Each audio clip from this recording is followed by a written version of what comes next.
materials are being collected, and these collected materials are sorted in a such a way that uh, reused materials also. And if we come for partnerships, they do have lot of collaborations with the like agencies and different e-waste management across the industries also being made, and they do have new resources for strengthening the electronic manufacturing, etc. And there are some key initiatives which are being followed by Dell. First one is the partnership with the Goodwill Industries to collect and responsibility for the recycled used electronics. As you know, Dell Reconnect program is being used worldwide around 1,200 places. All these waste are being collected, and these waste are circulated around the world so that these can collect the certain materials such as platinum, gold, everything is inbuilt in the electronics which we are using. And AI driven innovations which we are using is whatever AI system which we identify is being reused in another way. For example, like Dell laptops are being used, and in that certain amount of waste or the components which have is being made as a battery cell batteries and all. And if we come from closed loop manufacturing, all the new products which we are coming nowadays is being made in a such a way that it can be reproduced to another product. And sustainably gold in this, we whatever products Dell is producing nowadays is being in 100% recyclable package we are getting, and we are making different type of products also from that. In in the total data and results which have taken, 90% of the materials are recovery, and 60% of the manual sorting is produced. And if you come for energy savings, the recycling, whatever we are doing is 20% less energy is being used based on the traditional methods. Performance means whatever data which we have in the previous eras is comparatively less in the latest. So if I come for the whatever the findings which have, AI driven efficiency is being speed, we have speed and efficient data is being collected and reducing the labor risk. And the other one is scalable model, means these informations, whatever the products we are getting is replicated all over the world, and these products can be used and been formulated everywhere. Smart forecasting means that these e-waste which we are producing is being made in a such a way that these new data, whatever we are getting, is being recycled and resourced in different recovery manner. And if I come for the whatever limitations we have, we have the limited data. We do have less data, and for these to be made, we need long evolving AI technologies need to be there. And we do have certain implementation barriers such as high cost infrastructures, and we do have restricts adoptions in developing countries. And the scope of studies, we have industrial applications. We now, as I know that Dell is being produced and new in the latest eras, I do hope that the HP, Apple, Lenovo tech companies produce such e-waste ecosystem. And the suggestions are like we need to promote new AI promotions need to be made, and governments need to give lots of adoption to it. And AI means developers are less according then strength which can strengthen the e-waste management system. To the conclusion which I've made is that e-waste management is less in India. But US, it has made a strategic plan over the waste management. So, as you know, that India has been the second largest generation in the world, which have lots of e-wastes. So they have promoted two plans for that. So I do hope that these following decades we do have certain management for that. Thank you, ma'am. Thank you. Ma'am, Yes. this paper explores how AI is revolutionizing e-waste management, Yes, ma'am. making it smarter, safer, and more sustainable. Yes, ma'am. What are the main findings of Dell Technologies case study? The basic study is that the AI is helping in a way that nowadays whatever waste we are getting is being dumped on a certain places, and these human hazards are happening due to these, like they do have like many diseases are being occurred due to the toxins present in the waste. So these AI is helping in a way that these humans are manual work is less and AI is working more, so that the sorting is being made in a correct way, and the in a way that the product designs and logistics also help in a way that the AI is being helps in a certain way that e-waste can be recycled in everywhere. Yes. What are the challenges associated with using AI in e-waste recycling? Challenges such as, first one is the high cost, and high cost is for the basic itself we need around many, I can't explain how much it costs, but it's a high cost accurately. And the second one is that the people are having certain that whatever materials they can, they don't know how the data has been transferred. So if a system is there, is these systems are being like are uh, are being dislocated, so that these informations whatever there in the AI is having distortions with the other industries. Okay, ma'am. Is there anyone want to ask any queries?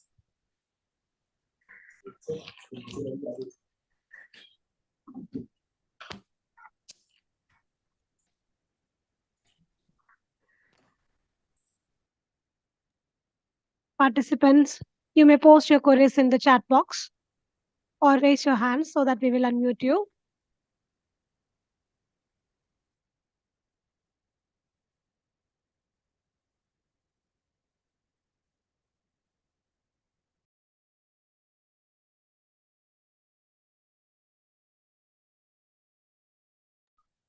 If no, we will continue with the next participant. Sorry, one question is there.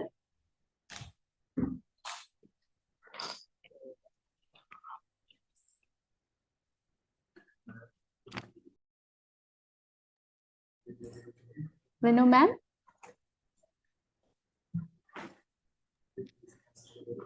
Yes, ma'am. One second. Hello. Ma'am, there is a question for you. Sholima ma'am, there is a question for the participant in the chat box. How does Dell ensure proper segregation of e-waste before recycling? The question is from Zia.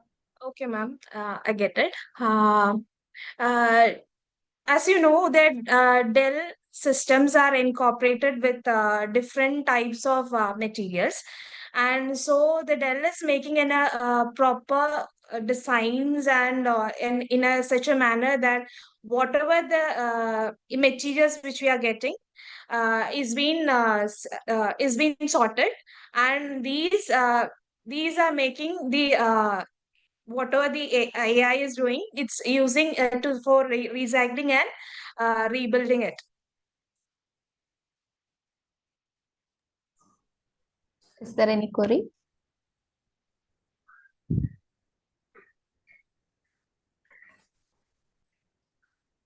If no, we will continue with the next participant. Thank you, Rinuma.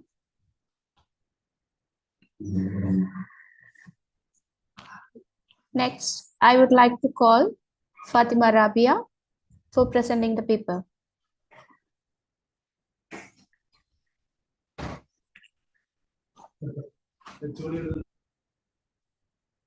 Am I audible, ma'am? Yes, you are audible now. You can share Okay. your PPT and on your video. Okay. Good afternoon, everyone. I'm Fatima Rabia from Noble Women's College, Mancheri. I'm a postgraduate computer science student. It's a great to be honor to be part of this international conference on innovation for sustainable future, bridging science, society, and policy, organizing by St. Mary's College, Puthanangadi. And today here I am presenting my paper titled Green Computing in Education, Building Sustainable IT Labs and Curriculum. Through this presentation, I aim to emphasize how educational institution can promote sustainability by adopting eco-friendly computing practices and incorporating green principles into their curriculum. So let's begin with the introduction. So what is green computing? Simply put, it's practice of using, designing and throwing away computers and IT equipment in a way that saves energy and protect nature. For our schools and colleges, adding green computing is important because it helps us to reduce our carbon footprint, which means less pollution, lower electricity costs, teach students to be responsible with technology. Since we use IT labs and computers more than ever, we must find eco-friendly ways to manage them. By teaching this now, we are creating future professionals who know how to use technology and protect the planet at the same time. So the statement of the problem. We know that using more computers is great for education, but it creates a big problem. High energy, which are I listed below, high energy use and e-waste. All this IT equipment uses a lot of electricity and create a lot of electronic jet. Old equipment, many computer labs still use old devices that waste too much power, which increases our bills and carbon emissions. Lack of knowledge, students are not being taught about green computing, say they don't know the best sustainable practices. And missing rules, most institution doesn't have a clear rules or policies for using eco-friendly IT. If we don't act, our digital growth will quickly become an environmental risk.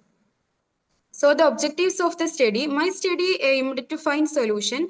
Our main goals were to understand why green computing is important in education, to find practical ways to build energy efficient IT labs, then to show how to add green computing lessons into the curriculum, to raise awareness among everyone, students, teachers and management.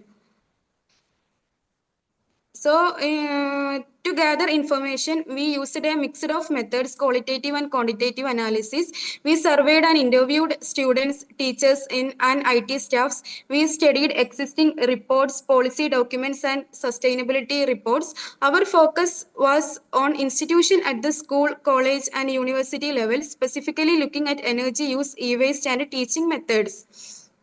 There are a lot of limitations having the study, which are the study was conducted only in a limited number of schools, colleges and university. So the result may not represent all educational institutions. The findings are mainly based on surveys and interviews, and since people may give personal or biased answers, there is a chance of less accuracy. The research mainly looks at IT labs and curriculum design and does not cover the entire infrastructure of the institution. Due to time and resource limitation, the study could not include large-scale testing or long-term observation. Since technology and government policies keep changing quickly, some result may need to be updated in the future. And the scope of the study focuses on different level of education such as school, colleges and university. It aims to study how IT labs can be made more energy efficient, how e-waste can be managed properly, and how institution can adopt eco-friendly practices. It highlights the importance of including green computing in the curriculum so that students can learn and practice sustainable technology use. The research also tries to give suggestions for policies and guidelines that can help instruction move towards sustainable IT development. The outcome of this study can serve as a reference for future researchers, educators, and policy makers and help in building a more sustainable digital environment in education. And here are the most important results from the study. On the basis of area finding awareness, only 65% of students knew the term green computing, but only 30% truly understood what it meant. And in the case of IT lab, 55% of institutions still use old, outdated systems, power hungry devices, whereas only 25% have a good system for recycling e-waste. And the basis of curriculum, only 55% of colleges and school teach green computing, but the good news is 80% of students want to learn it. And the case of policy, less than 20% of institutions have official rules or policies for green IT. People are starting to know about it, but most institutions are not yet taking real action. Based on these facts, we have a clear suggestion. Our key findings are: understanding is shallow, students and teachers need deeper training, labs are wasteful, equipment is old, and e-waste management is poor, curriculum is silent, green lessons are missing. Our practical suggestions: upgraded labs, replace old PCs with energy efficient devices, and use cloud computing to save massive amount of power. Manage e-waste, set up strict system for recycling, safe disposal and reusing computer parts, and make updated courses. Add green computing topics in the curriculum for all IT students and may create rules. The management needs to create formal policies to encourage paperless system and monitor energy use. So let me conclude. Green computing in education is vital for a sustainable future. We know students and teachers are ready, but we need the institution to step up by upgrading our labs, managing our e-waste, and teaching these concepts in our courses. We can significantly reduce energy waste and our environmental impact. With the right support and clear policies, our school and colleges can not only save money but also successfully prepare the next generation to be environmentally responsible digital citizens. Thank you for listening. Thank you, Rabia. Fatima Rabia, Yes. your paper explores how green computing can reduce the ecological footprint of educational institutions. Yes. Then, now this platform is open for queries. If any queries. Yes, Rabia, one question is there.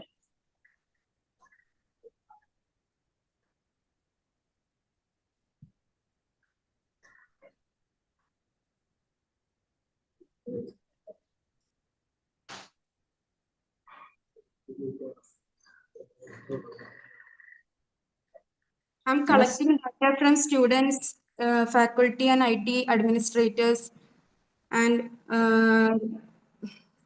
collecting data from literature, policy documents, sustainability reports. Rabia, your question is, what are the measures taken to achieve the objectives? By Anika.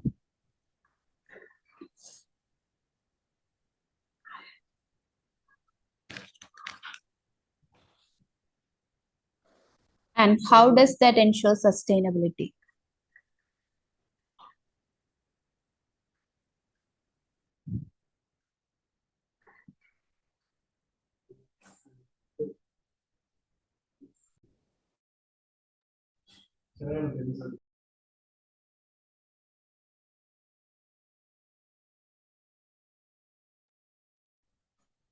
Ms. Rabia?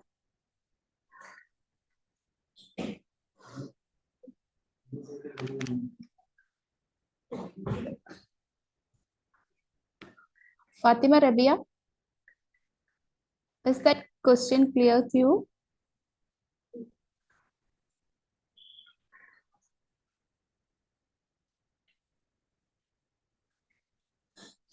Sorry, she may lose the connection.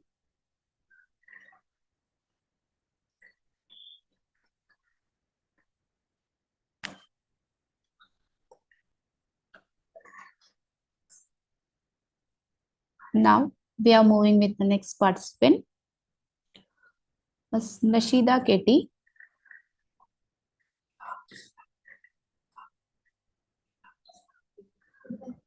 Sorry, Rita Abdul Salam.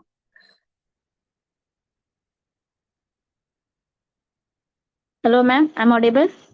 Yes, you are. Rita, Yes, ma'am. I'm ready. okay. Are you ready? Yes, ma'am. Please on your video and share the screen.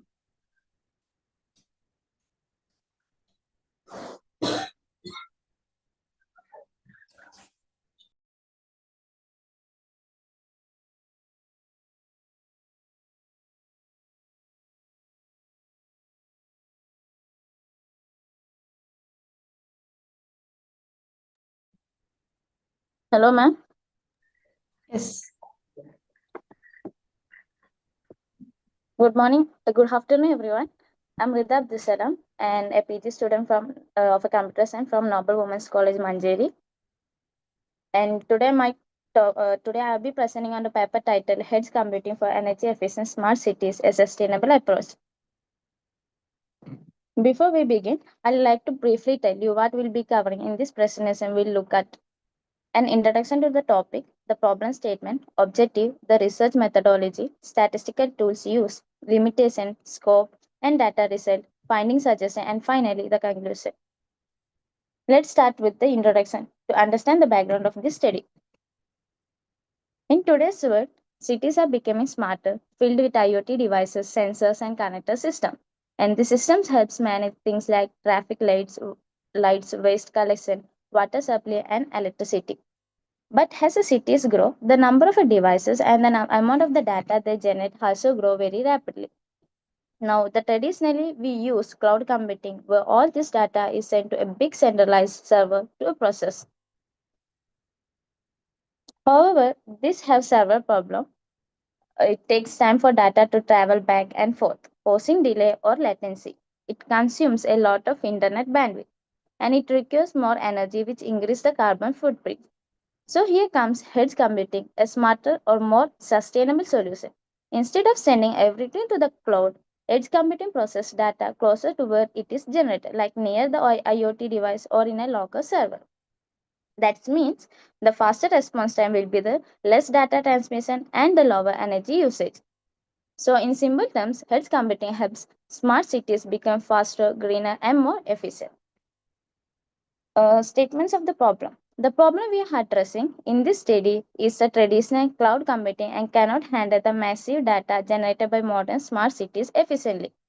Because all data goes to the cloud and we face issues like a delay in decision making, which can affect systems like a traffic management.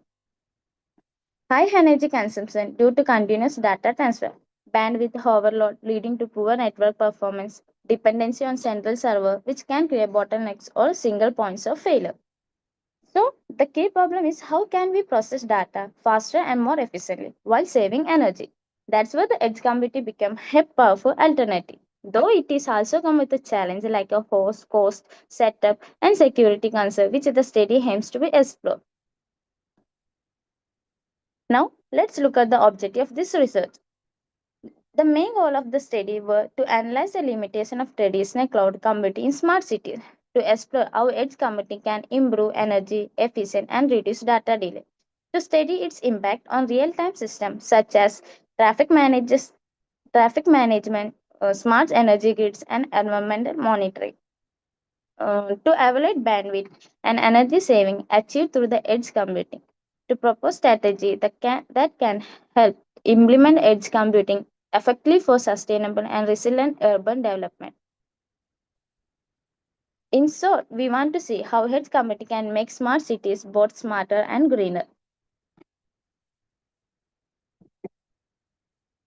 Research methodology. The study uses both descriptive and comparative research methods, comparing cloud computing and edge computing. primary data, I use surveys, interviews, and case study from the Smart City project. For secondary data, I refer to research papers, government, and reports in industry publications. And I recommend MATLAB to test system performance under different setups. The parameters will include latency, how fast system respond, energy consumption, bandwidth usage, and the system readability. The goal was to identify patterns and strategy that show how edge computing can reduce energy waste and improve system efficiency. Statistical tools applied. Several statistical tools were used to analyze the data and the result. Some of them are descriptive statistics, correlation regression analysis, and time series analysis, t-test ANOVA, simulation modeling, and machine learning tools. Descriptive statistics to calculate average and variance in energy and performance data. Where correlation regression analysis are to understand how edge computing affect energy savings. Time series analysis to track trends in energy usage over time. T-test and ANOVA are to compare performance before and after edge computing was applied. Simulation and modeling to test efficiency in different smart cities scenarios. Machine learning tools to predict future energy demand and performance improvement. Together, these tools help in validate the edge computing provide a measurable energy performed benefits. Every study has its boundaries, so looks at the limitation and the scope of this work. And limitations are the results are based on small scale or simulated city data. The hardware and the network difference were not deeply studied. The security and the privacy issues were not the main focus. Long-term costs were not analyzed in details. And the scopes of the studies are the research of the focus on integrating edge computing into smart city infrastructure to improve energy efficiently. And it covers application like a traffic control, smart grids, and IoT based services. The result can help guide future policy, decision, and technology planning for sustainable cities. Now, coming to the data research, the findings were very encouraging. Energy consumption reduced by 20 to 30% when using edge computing instead of a cloud only system. Response time improved by 40 to 60%, which means systems reacted faster. For example, traffic signals adjusting quickly based on the live data. About half of the data could be processed locally, reducing the pressure on cloud server. Overall, the system has become more reliable and scalable. This result proves that edge computing can truly help smart cities become more sustainable and efficiently. Based on the result, here are the key findings and suggestions. Findings: edge computing saves significant energy by minimizing unnecessary data transfer. It provides faster processing and real-time decision making. Also, it reduces the network load on cloud servers. It increases system reliability, prevents and complete failure if one server goes down. And also, it offers a scalable architecture for future smart city growth. And some of the suggestions are place edge nodes in important areas like traffic hubs and energy stations. Combine edge system with the renewable energy source such as solar, wind power, etc. Strengthen data security at a local levels. Build modular scalable network to handle future data growth.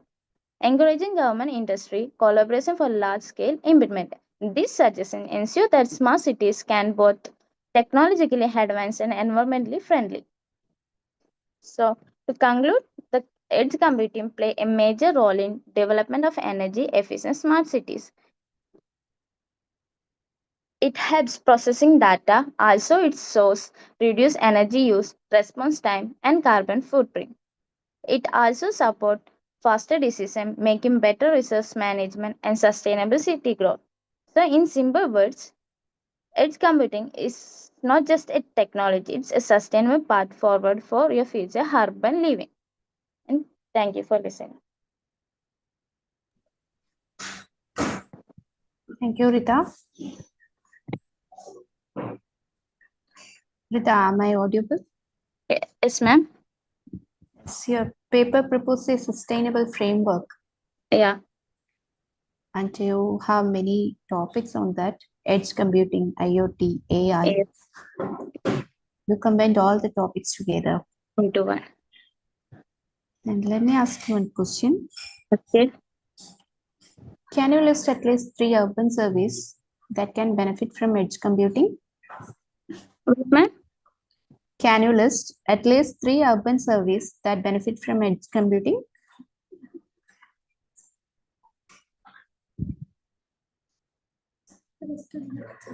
Hello, ma'am.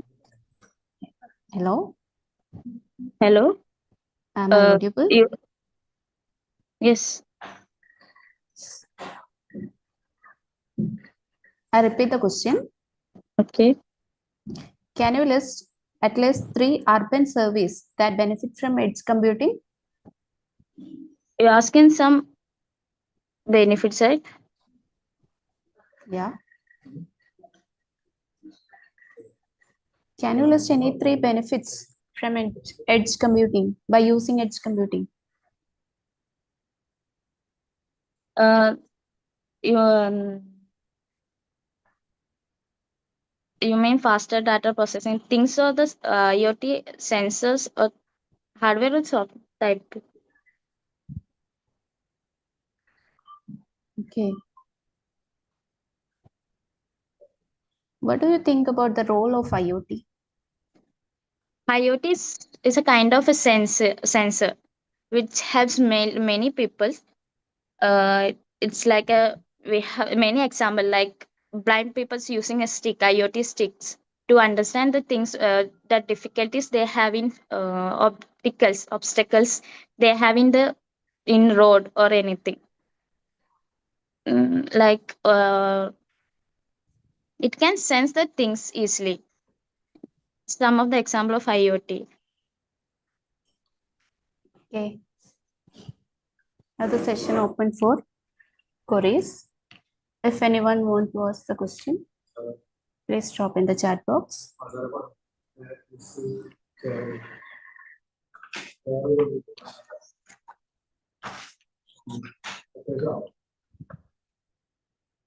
If no, we will continue with the next participant. Thank you, Rita. Thank you, ma'am.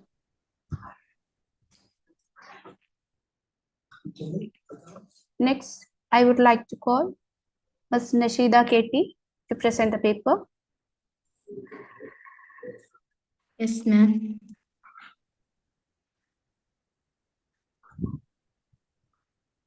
Okay. Now you can on your video and share the screen.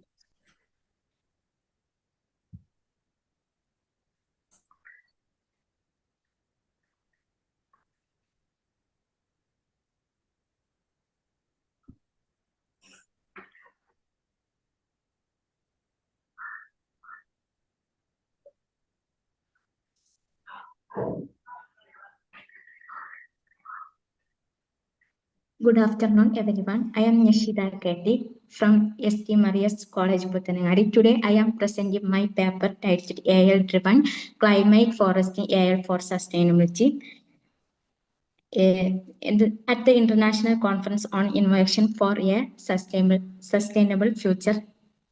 Introduction. Climate change is one of the biggest challenges of the 21st century. We using it is responsible for frequent floods, droughts, cyclones, and a severe heat waves. Traditional forecasting system often struggle to understand this complex and rapidly changing climate patterns. Accurate and timely prediction are very important for agriculture, disaster management, and sustainability urban development. Artificial intelligence or AL offers advanced predictive capabilities by analyzing large-scale climate data sets. AI-driven models can forecast extreme weather events, identify hidden climate patterns, and promote sustainability. Statement of problem. Climate changing is a chaotic, more frequent and unpredictable weather events such as floods, droughts, cyclones, and heat waves. Traditional forecasting methods are limited because they rely on small historical data sets and simplified mathematical tools.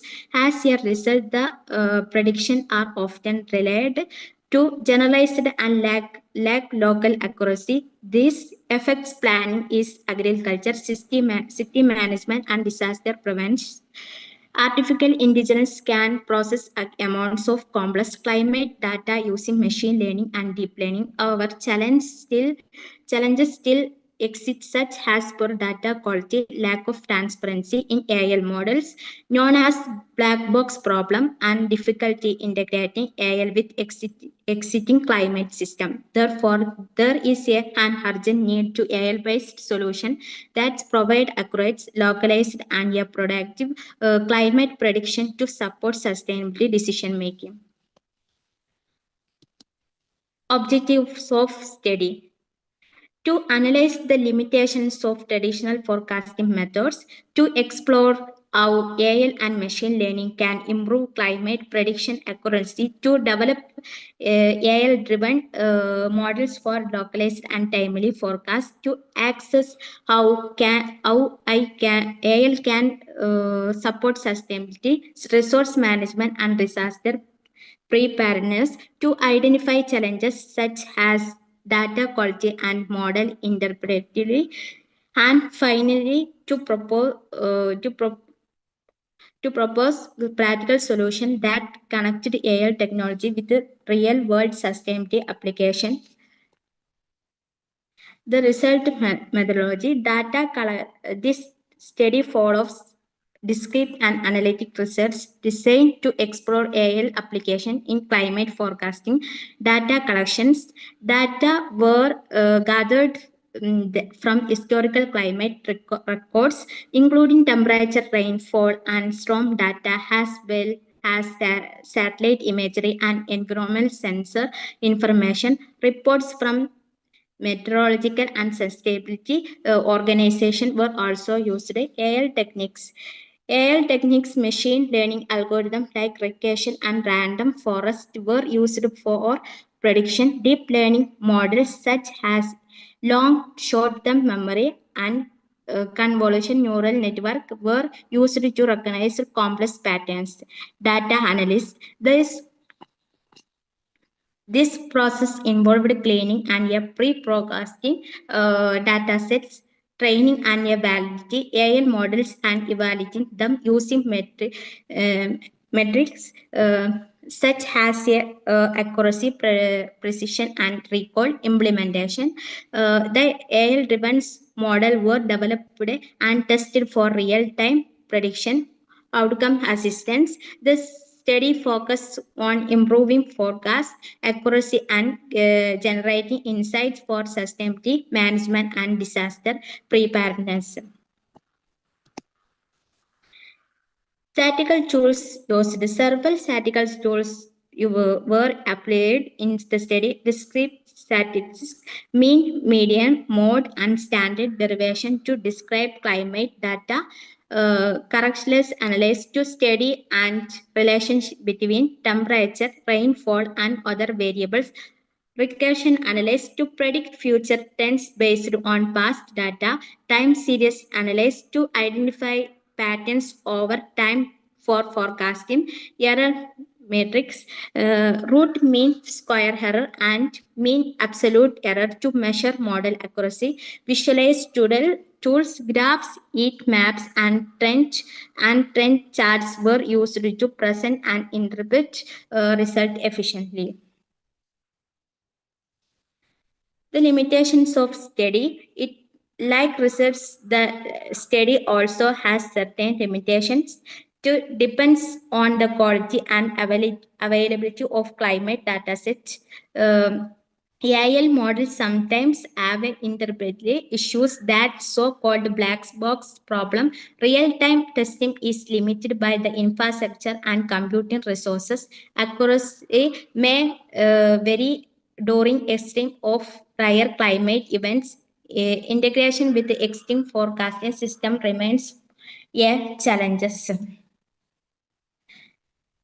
The studies focus on how can AI-based climate forecasting sustainability. It involves analyzing historical climate data, satellite imagery, and environment sensor information to develop predictive models. The result of the study can support policymakers, urban planners, farmers, and environmental agencies in making timely and informed decisions. Overall, the scope extends to improving localized forecasting and promoting sustainability, disaster management, and practice. Data results, the AI model developed in this study achieved higher prediction accuracy than traditional forecasting methods. The successfully forecast seasonal and regional temperature trends, improved both short-term and long-term rainfall predictions, and provide yearly warmings and extreme events like floods, droughts, and cyclones. Visualized tools like graphs and heat maps help to display climate patterns clearly. The most importantly, this result enable better resources management and disaster management, preparedness planning, supporting sustainability development goals. Finding from the analysis, it was found that AI models significantly improve the accuracy and timelines of climate forecast. Machine learning and deep learning can capture complex non-linear relationships in climate data. Yearly detections of extreme weather events like floods, droughts, and cyclones is possible. Localized and seasonal forecast supports better agriculture, urban and environment planning. Visualization tools enhance understanding for policy makers and researchers. Suggestions based on findings, the following suggestions are made. Invest in high quality climate datasets for AI model training. Combine AI forecast with traditional meteorological system of a greater reliability.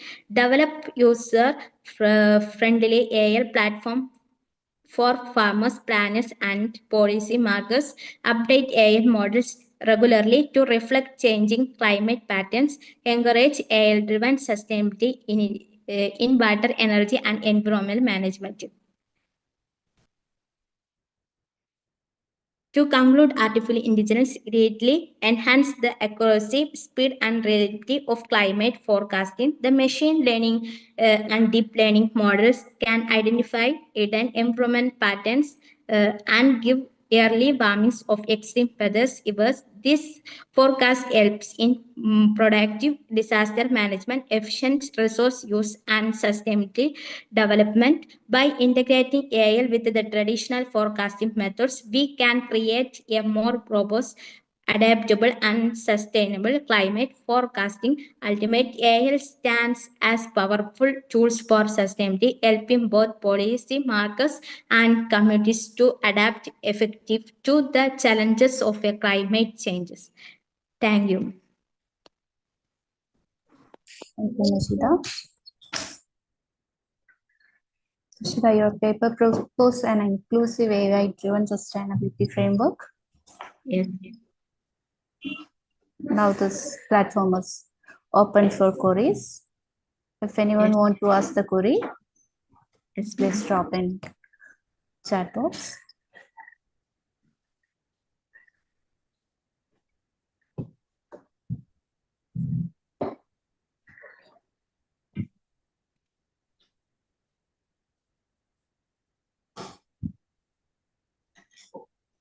Nishita, Yes, ma'am.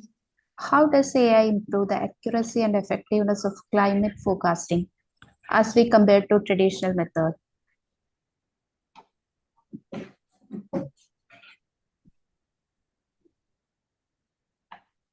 One question. My question is clear. Yeah. How does AI improve the accuracy and effectiveness of climate forecasting?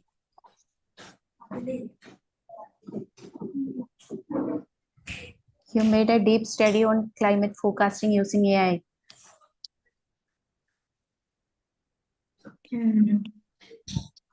When you compare with the traditional method, how we can improve this climate forecasting using AI?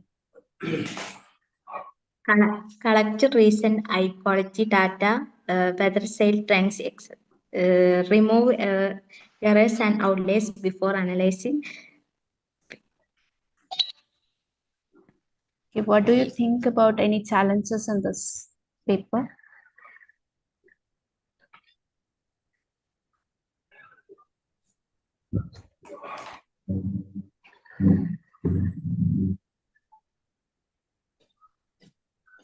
Is my questions clear? Yes, the future is unpredictable sudden events like neural net disaster can change everything. Forecast depends on data. If data is missing, outdated or wrong results become unreliable. Customers' preference technology or weather patterns can change fast, making past data less useful. Okay. Thank you. Thank you.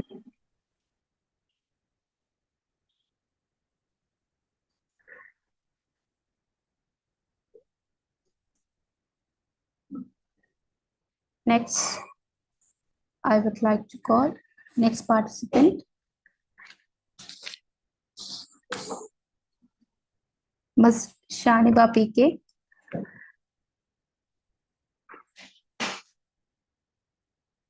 Ms. Shaniba, Yes, ma'am. am I audible? Ma'am. Okay, now you can start your presentation.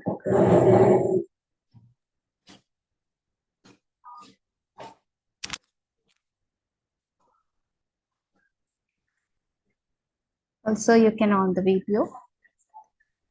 Good afternoon, everyone. I'm Shaniba PK. Currently, I'm pursuing post-graduation in MSc Computer Science at Noble Women's College, Manjeri. I'm here today to discuss a transformative approach to the global environmental crisis, the biodigital revolution for a sustainable world.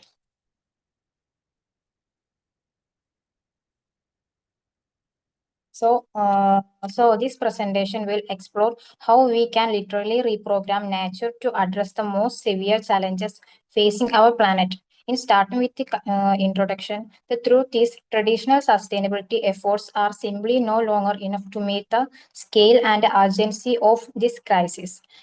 This brings us to a new paradigm, the biodigital revolution. This is the result of integrating synthetic biology and advanced digital technology together such as AI, nanotechnology, and genome editing, etc. So imagine using an engineered biological system to capture carbon, break down plastics, or even produce renewable biofuels. Uh, so integrating biology and technology will offer a transformative path towards a reliable sustainability. The statement of the problem was very relevant to simply say that using greenhouse gas emission will accelerate climate changes, persistent plastic pollution damages ecosystem. This will lead continuously generate waste. So the need of solution is urgent to protect the nature sustainability. Here we require innovative solution, take integrated biological and digital technology to enable programmable, adaptable, and highly efficient environmental invention.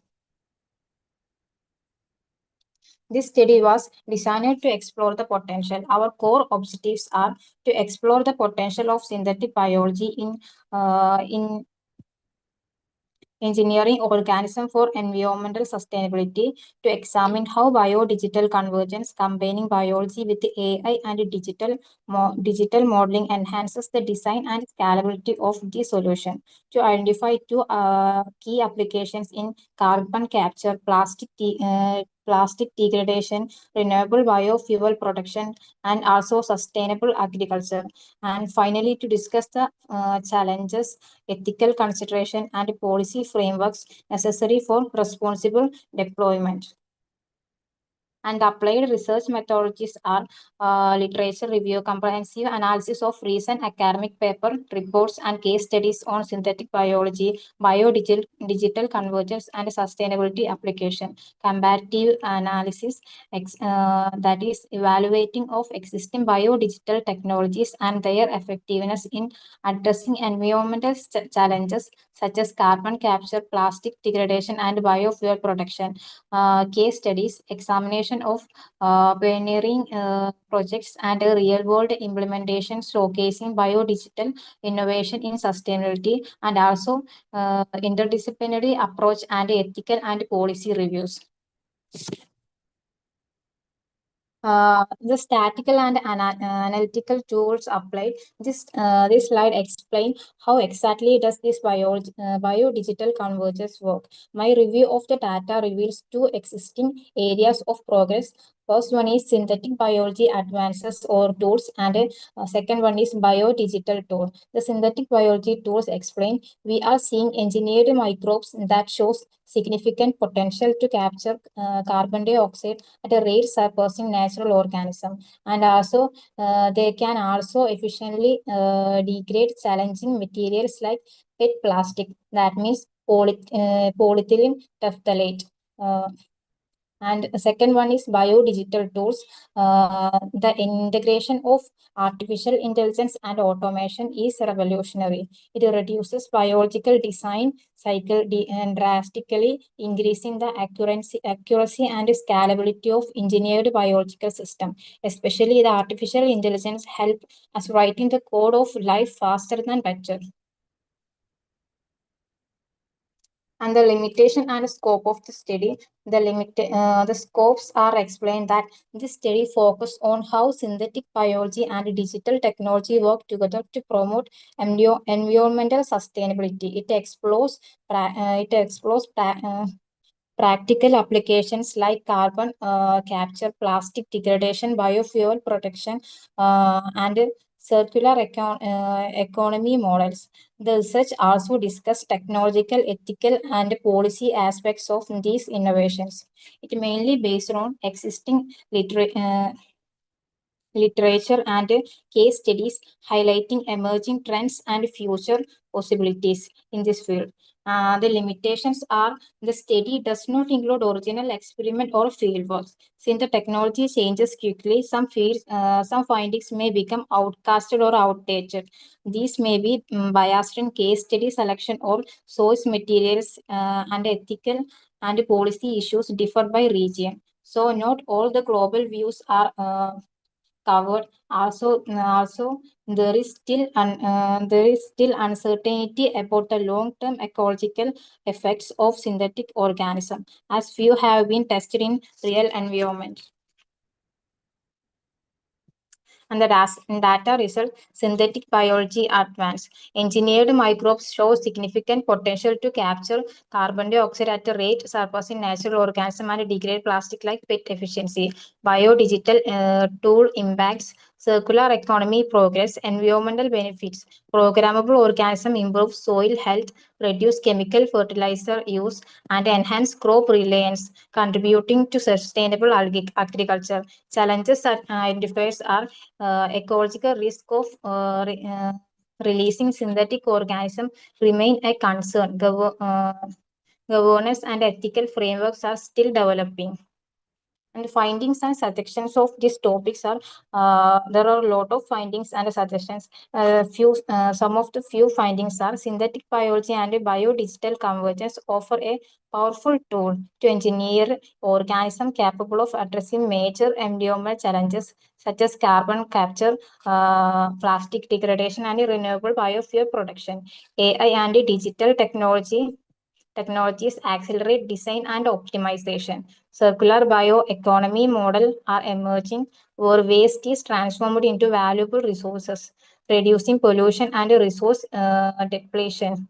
ecological and ethical concerns remain significant, including risk of releasing synthetic organism into the environment and questions about equitable access and governance. Current policy and regulatory frameworks are inadequate to fully manage the risk and opportunities posed by the biodigital technologies. And the suggestions are strengthen the interdisciplinary collaborative between synthetic biologists, computer scientists, ecologists, and policy makers to get responsible innovation. Develop robust global governance frameworks that balance innovation with safety, ethical consideration, and equitable access. Invest in public engagement and education to build awareness, trust, and inclusivity around biodigital technologies. Prioritize research on ecological impact assessment and long-term monitoring of synthetic organisms in natural environment. Promote open source platform and transparent data sharing to foster the collaboration and democratize access to biodigital tools, and encourage development of biodigital solutions tailored to local needs, particularly in vulnerable or resource-limited communities. In conclusion, the biodigital revolution marks a transformative shift. By integrating synthetic biology with advanced digital technologies, we can create programmable organisms that efficiently capture carbon, degrade plastic, produce renewable fuels, and support sustainable agriculture. This convergence foster a circular bioeconomy, promoting reliance in both natural and human systems. However, realizing this potential is conditional. It requires careful attention to ethical consideration, ecological risk, and inclusive governance.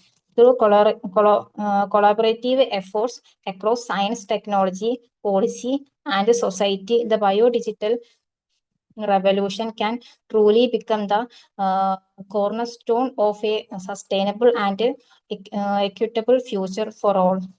Thank you. Thank you, Shaniva. Your topic was so interesting, reprogramming the nature. Thank you, ma'am.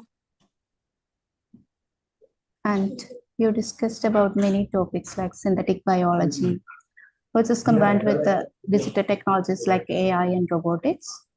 Yes, ma'am. Now this platform is open for queries. If anyone want to ask the questions, may leave into the chat box.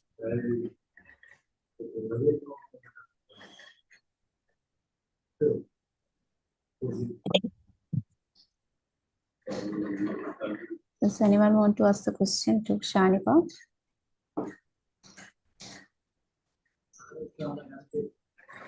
And Shaniva, what is synthetic biology?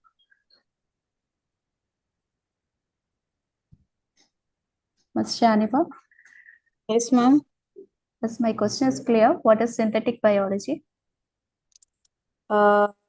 Synthetic biology is a core concept. It is a interdisciplinary field of science that involves redesigning organisms for useful purpose by engineering them to have a new functions. It is often described as applying engineering principles like standardization, modularity, and predictability to molecular biology. Okay, what do you mean by biodigital convergence? Biodigital Convergence. That means integrating biology and digital to perform a new technology. The digital convergence is the profound and revolutionary merging of synthetic biology with the advanced digital technologies like artificial intelligence, genome editing, nanotechnology, etc. Thank you. Thank you for the presentation, Shaniva. Thank you, ma'am.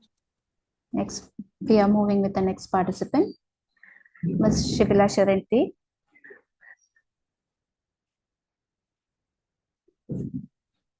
Ms. Shibila.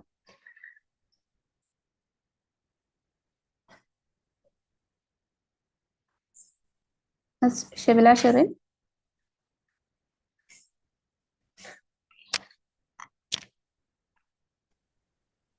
Hello. Yes. Okay, you are audible now.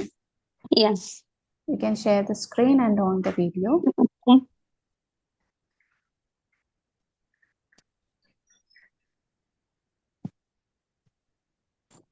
Okay. Okay. Yeah. I'm Shvila Sherin from the Department of Computer Science, Noble Women's College, Manjeri. And I'm going to present my topic, Advancing Sustainability in the Digital Age, Innovation Strategy in Energy Efficient Cloud Computing. And I will explain how the cloud computing can become more energy efficient and environmentally friendly. So, we know that Shibila, the cloud, yeah. please click on that button present. Okay. Can you see one button, the present, Mm-hmm. in the below? Your presentation is not visible.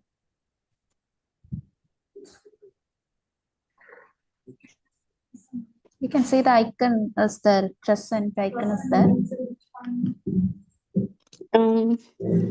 Screen visible ಅಲ್ಲ? Yes, the screen is visible. You have to present the slide. It's not that. Click on the present button. Present icon is there. One icon is there, present. Yeah, but Will you please click on the present icon? the screen not touchable.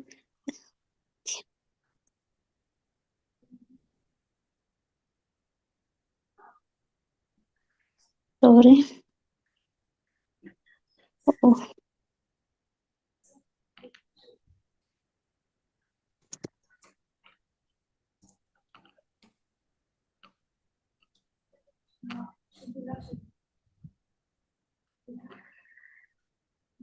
Ms. Shibila, Yeah, my phone hang out. Just a minute. we will present from here. You have already sent the PPT to us. Yeah, but So we will present from here. You just continue.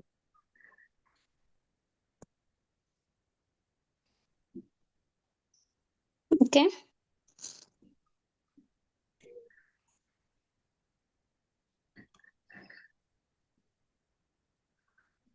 The screen is visible. Yes, your screen is visible already, but you have to click on that present icon.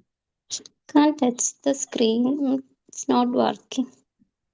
No problem. We will present from here. You just please Okay, thank you. stop the presentation and we will continue with the presentation. Okay, thank you. Okay. So the main topic is energy efficient cloud computing. So we know that the cloud computing is now the backbone of many fields like healthcare, Shibla? finance, education. Yeah. You just stop sharing. We will share your PPT. Okay.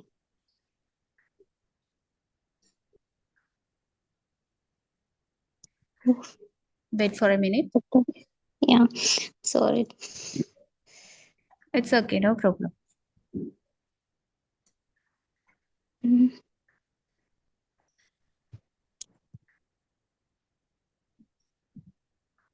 Okay, I think that PPT is visible to you. Okay, thank you. Okay, you can continue with the presentation. The cloud computing means the cloud computing is now the backbone of many fields like healthcare, finance and education, business, e-commerce, etc. So in the digital era, we using many digital services. All the digital services today depend on the cloud computing. It's cloud computing means we use internet to store and manage and process the data instead of local computers. So we can store and access data easily from the anywhere and any time. So the cloud computing is more efficient in this digital era. But no, then okay. In India, the cloud adoption is growing rapidly, making it one of the fastest expecting market in the world. There are many challenges. We're using more data center. We want to more data centers. The data centers use huge amount of electricity, which lead to higher carbon emission. It harm the environment. So um, the energy efficient in cloud computing is very important. It reducing the operational cost, it protecting our planet, and ensuring the sustainable digital growth. And the statement of the problem already said that in cloud computing we using more data centers. It lead to more producing more. It use huge amount of electricity. It lead to higher carbon emission, and it creating both economic and environmental challenges. There is an urgent need for energy efficient strategies to make cloud computing sustainable. Next slide. Okay. The objectives of studies are: the first one is analyze the energy consumption pattern, means study the power usage and carbon footprint of modern cloud data centers. The carbon footprint means understanding or identifying the climate changes. And the next one is evaluate the energy efficient strategies. Examine method like virtualization. Virtualization means the multiple uh, systems run on only one physical server, and or server optimization, and using renewable energy integration. Renewable energy like solar, wind, water, etc.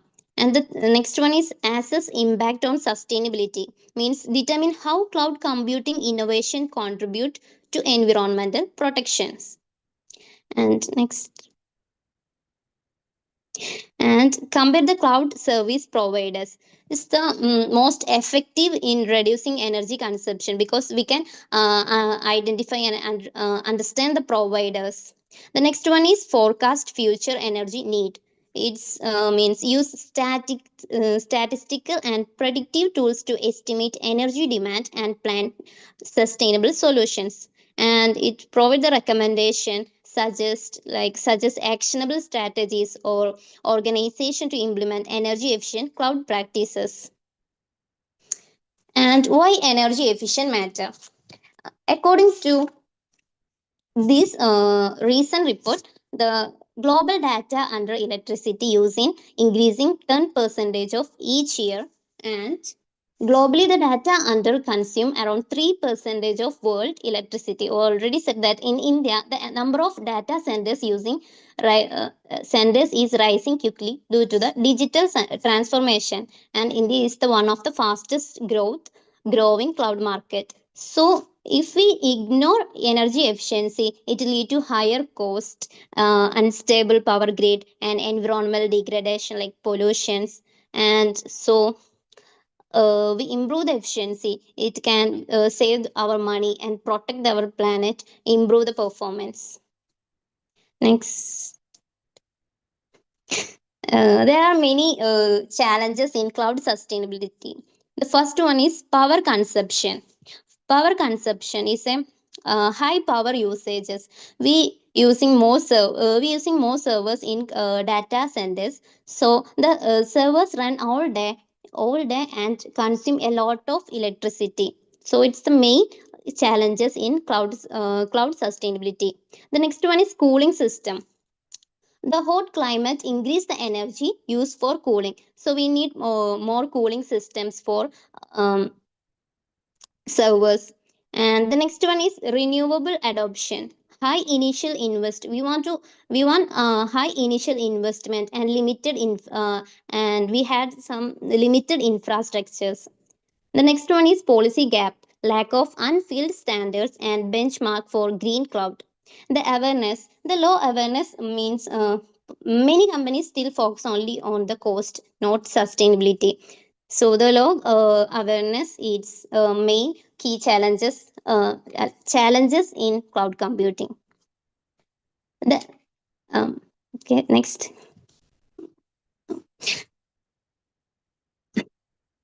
The advanced strategies in energy efficient cloud. The first one is edge for computing. Edge for computing means it's reducing the long distance data centers so we can save the bandwidth and energy. The next one is serverless architecture. Serverless architecture means run code only when needed, no idle server energy waste. Means here, the servers run only when needed. When no user active, the servers automatically stop, so there is no energy waste. The next one is quantum computing. Quantum computing it can solve very complex problem faster using less energy. And the next one is AI driven safe self-healing system. Artificial intelligence is automatically find and fix problem in servers like overheating or heavy loading. So AI can control and fix the problems automatically. And next gen cooling. The next gen cool means new cooling method help keep data centers cool using less power. Next. The scope of the study, it focuses on cloud computing as a key driver of digital transformation. And the studies the energy consumption challenges in cloud data centers and explore the innovation and strategies like green data centers, virtualization, renewable energy, and artificial intelligence optimization. The relevant for sectors like healthcare, finance, education, and e-commerce, business, etc., and emphasize sustainability and cost effectiveness in the Indian and global context.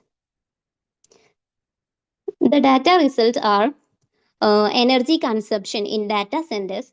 The data centers consume around 1 to 1.5% of global electricity. And the impact on environment in traditional data centers contribute significantly to carbon dioxide emission without energy efficiency. Emission could rise 340 million tons annually by 2030 and global estimate. The next one is the result of energy efficient strategy. Virtualization reduces servers energy use by up 60%. Virtualization means multiple systems run on the same physical server, so it's energy efficient method. And cost benefit, the companies adopting the energy efficient cloud model report 20 to 30 lower operational cost and long term saving grows as a renewable energy and automation scale up. The future directions of cloud computing sustainability. First one is carbon neural vision. Carbon neural vision means the amount of carbon emitted is balanced by the amount of removed from the atmosphere. So the many global companies aim to net zero by 2040, like Google, and India can align with this goal. And smart data centers, AI plus IoT integration for live monitoring and self-correcting system, and decentralized cloud growth, expanding into tier 2 and tier 3 cities with eco-friendly infrastructure. Means build the cloud data centers in smaller cities, not just big cities, using eco-friendly method. And the India can lead the world in sustainable cloud computing because of skill and renewable energy and potential. But India has a strong IT industry and growing renewable energy sectors. And cloud computing is the foundation of the today's digital service, but its energy demand are rising sharply. Without intervention, data centers will continue to drive high cost and carbon emission. It harm the planet. And energy efficient is not just an option, but it is essential for sustainable growth. The strategies like virtualization, AI driven optimization, renewable energy integration, and green data centers can make cloud computing both eco friendly and cost effective. By adopting these innovation, countries like India can lead the way in creating a sustainable digital future. Okay, thank you. Okay.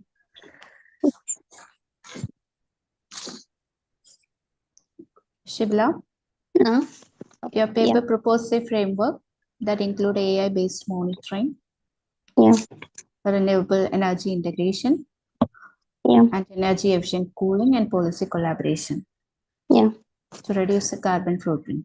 yeah. So, can you name any two strategies used to reduce energy consumption in data center?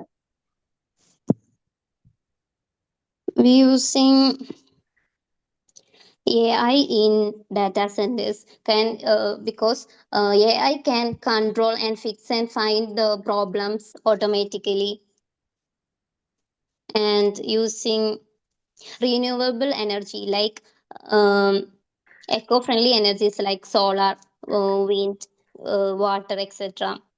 And using mm, resource utilize efficient resource utilization like virtualization because virtualization in multiple systems are run only one physical server. It reduce the hardwares and softwares. So uh, okay, 3 points. Okay. Is there any major cloud companies are leading in using renewable energy? uh, I don't understand. Is there any major cloud companies are leading in using renewable energy? Yeah, Which major company? Google because Google is providing net zero carbon neutral version. Okay. Thank you. Thank you for the presentation.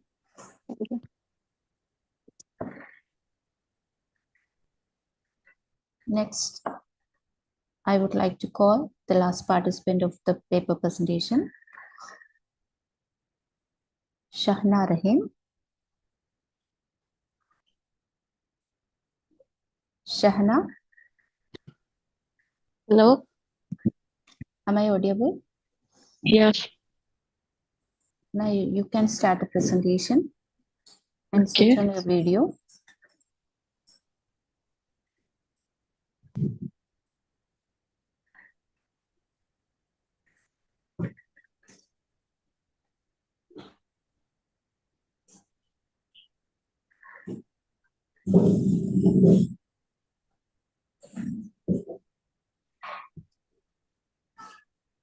Shahna, your screen is not visible. 1 minute.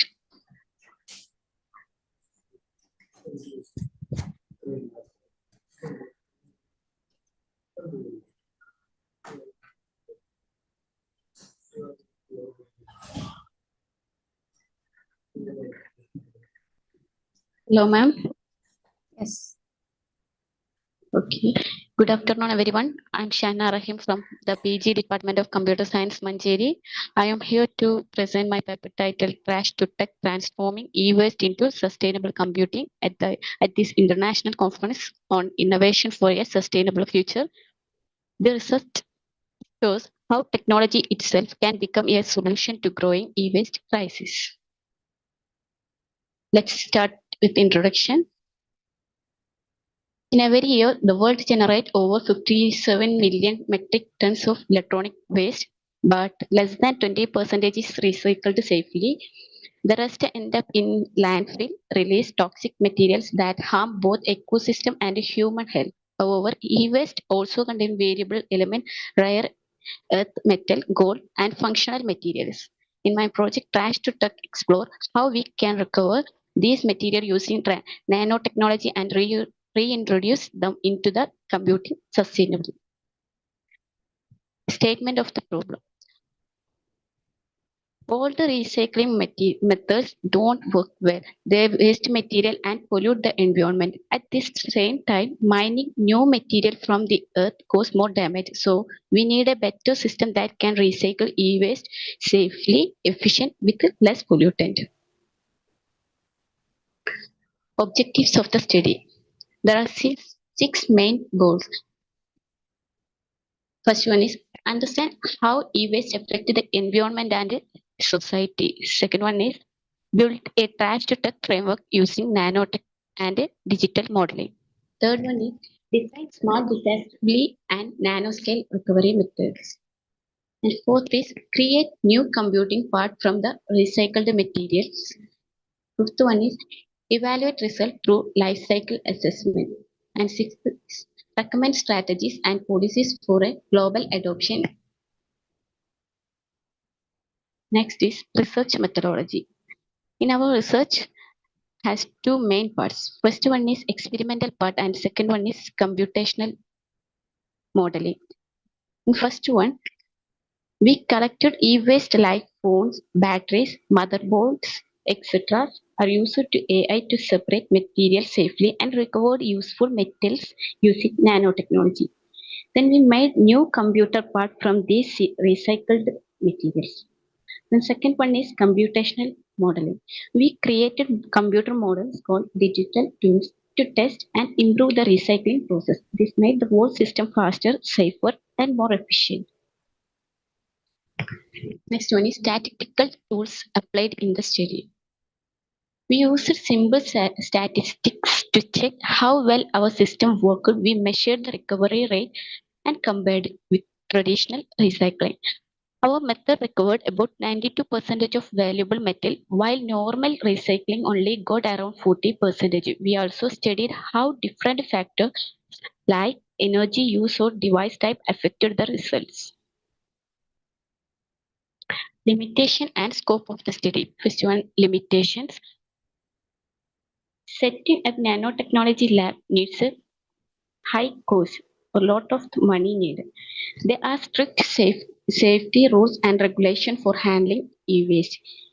Since every electronic device has a different design, it is hard to make one automatic system for all. Our flow test was small, using only about 500 e-waste samples. We still need to study whether this system will be economically successful in a long run. Next is scope. Show a working trash to tech recycling system. Recover metal, plastic using nanotechnology. Uses digital modeling to improve the process. Check the environmental impact with a life cycle assessment. Can be recycled globally using circular economy ideas. Finding and suggestions. Findings. Recovered over 92% of gold, copper, and rare earth, much higher than approximately 40% in traditional recycling. Made graphene like materials from e-waste plastic that can be used in electronics. Cut carbon dioxide emission by 70% per device compared to new mining and production. Reduced toxic leaks and using safe nanotechnology processes. Created green jobs and affordable computing device helping society and economy. Pilot testing with 500 units showed the system works technically. Next is suggestions. Build a large cycle nanotech recycling facilities. Make rules and incentives for safe e-waste handling. Design products that are easy to recycle or upgrade. Design products that are easy to recycle or upgrade. Start community micro factories with training. Use AI and digital tools to improve the processes. Run awareness campaign for proper e-waste disposal. To conclude, e-waste is not just a challenge, it's an opportunity for an innovation. This trash to tech systems show how nanotechnology and digital twins can transform waste into value. It reduces emission, recovers resources, and support a circular economy. Thank you. Hello. Thank you. Thank you, Shana. Thank you, ma'am. Shana, your topic was so interesting Thank you. and it focused on turning electronic waste into sustainable resources. Yes, ma'am.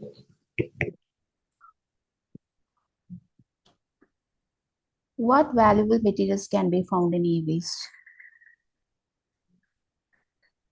All electronic wastes like CPU, computers, monitors. I think my question is not clear to you. What valuable materials can be found in e-waste? Once more, What valuable materials can be found in e-waste? gold, Okay. silver, palladium, and platinum. Okay. What's the goal of trash to tech? To recover the e-waste, reuse, reduce emissions and pollution, reduces. Okay. Is there any questions?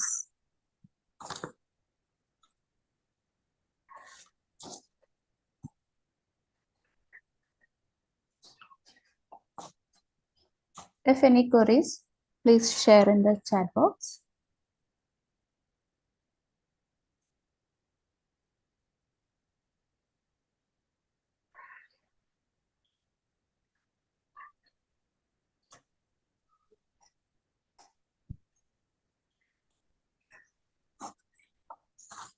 If no, we are moving to the next session.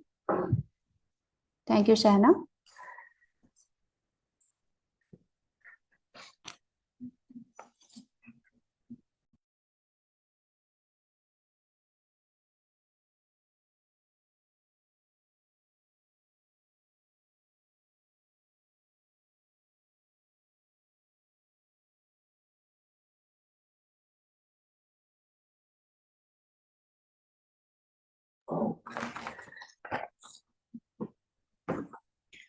Thank you, presenters, for your insightful research contributions.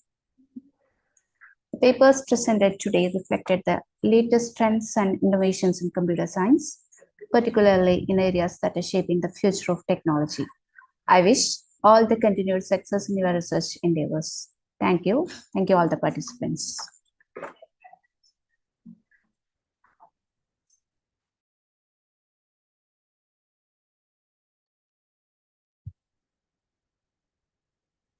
Ladies and gentlemen, this brings us to the end of the paper presentation session.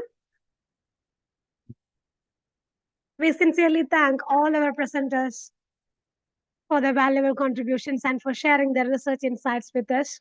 Your hard work and innovative ideas have made this session truly engaging and enriching. With this, we conclude day one of the conference. We hope you found the session informative and inspiring, and we look forward to your active participation in tomorrow's proceedings. On behalf of the organizing committee, we thank all the participants, speakers, and attendees for making day one a grand success. Wishing you all a pleasant evening, and we look forward to seeing you tomorrow for another day of insightful discussion. Thank you.